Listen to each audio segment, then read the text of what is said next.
La Prefettura di Belluno ritiene indispensabile aggiornare la procedura di emergenza relativa alla frana di Perarolo di Cadore, anche se tutto quanto doveva essere fatto è stato eseguito alla lettera, seguendo i contenuti della delibera del Comune di Perarolo del 18 maggio 2017 che detta le fasi della procedura di allertamento.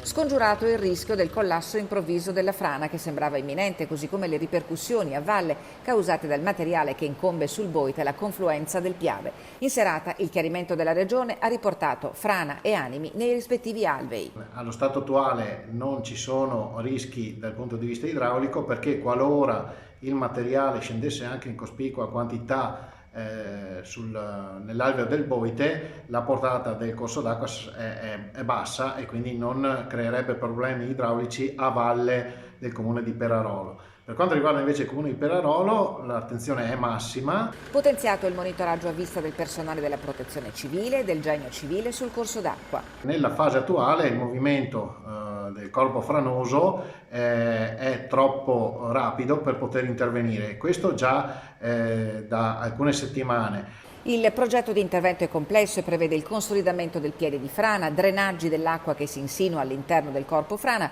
oltre a un alleggerimento della colata, spiega Bottacin, che è in costante contatto con il team di esperti delle università di Firenze e Padova.